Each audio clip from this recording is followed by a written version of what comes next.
Hello friends, welcome to தியா சமையல். இன்றைக்கி என்ன சமைக்க போகிறேன்னா, முள்ளங்கி வச்சு கொஞ்சம் காரசாரமாக நம்ம வறுக்க போகிறோம்.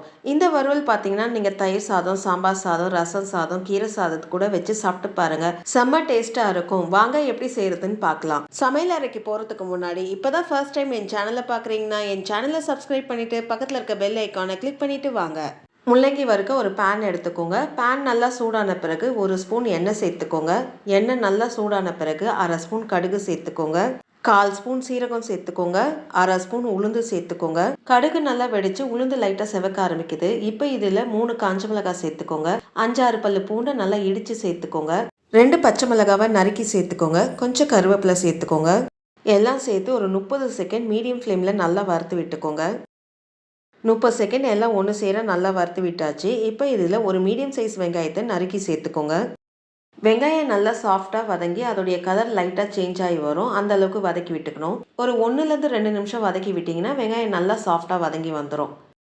வெங்காயம் நல்லா சாஃப்டாக வதங்கி வந்துடுச்சு பாருங்கள். இந்த அளவுக்கு வதக்கி விட்டுக்கணும். இப்போ இதில் 1/4 கிலோ முள்ளங்கி தோல் சேவி உங்களுக்கு எந்த ஷேப்புக்கு வேணுமோ அந்த ஷேப்புக்கு நீங்கள் கட் பண்ணி சேர்த்துக்கோங்க.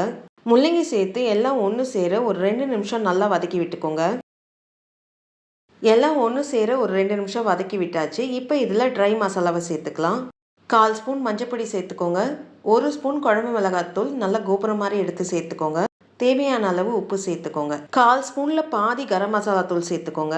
ட்ரை மசாலா சேர்த்து எல்லாம் ஒன்று சேர நல்லா கிளறி விட்டுக்கோங்க. இந்த வீடியோவை பார்த்துட்டு இருக்கவங்க இந்த சேனலை சப்ஸ்கிரைப் பண்ணி உங்களுடைய சப்போர்ட் எனக்கு கொடுங்க. அது மட்டும் இல்லாமல் உங்களுடைய ஒப்பீனியன் சஜஷனை எனக்கு கமெண்ட் செக்ஷனில் போஸ்ட் பண்ணுங்கள். என்னுடைய இம்ப்ரூவ்மெண்ட்டுக்கு அது ரொம்ப யூஸ்ஃபுல்லாக இருக்கும். ட்ரை மசாலா சேர்த்து எல்லாம் ஒன்று சேர நல்லா கிளறி விட்டாச்சு. இப்போ இதில் 2 டேபிள் ஸ்பூன் தண்ணி சேர்த்துக்கோங்க. முள்ளங்கி காயிலே நல்லா தண்ணி விடும். அதனால் 2 டேபிள் ஸ்பூன் தண்ணி சேர்த்து எல்லாம் ஒன்று சேர நல்லா கிளறி விட்டுக்கோங்க.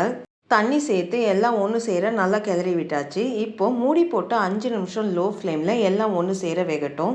அப்பப்போ மூடியை திறந்து நீங்கள் காயை கிளறி விட்டுக்கோங்க. ஏன்னா நம்ம தண்ணி கம்மியாக சேர்த்துருக்கனால காய் சீக்கிரமாக தீய ஆரம்பிச்சிடும். அதனால் அப்பப்போ மூடியை திறந்து நல்லா கிளறி விட்டுக்கோங்க. மூடி போட்டு 5 நிமிஷம் எல்லாம் ஒன்று சேர வேக விட்டாச்சு. மூடியை திறந்து பார்ப்போம். தண்ணிலாம் நல்லா ட்ரை ஆகி காய் நல்லா வெந்து வந்திருக்கு. ஒரு கலரி விட்டு கடைசியாக கொஞ்சம் கொத்தமல்லி போட்டு ஒரு கலரி விட்டு அடுப்பு ஆஃப் பண்ணிடுங்க. கொஞ்சம் காரசாரமாக நாக்குக்கு நல்ல டேஸ்ட்டாக ஒரு முள்ளங்கி வறுவல் ரெடி ஆயிடுச்சு. இந்த வீடியோ உங்களுக்கு பிடிச்சிருக்கும்னு நினைக்கிறேன். அப்படியே ஒரு லைக்கை தட்டுங்க. மறக்காம என் சேனலை சப்ஸ்கிரைப் பண்ணிட்டு பக்கத்தில் இருக்க பெல் ஐக்கானை கிளிக் பண்ணுங்க. வரும் நாட்கள் இனிதே அமைய நல்வாழ்த்துக்கள். நன்றி, வணக்கம்.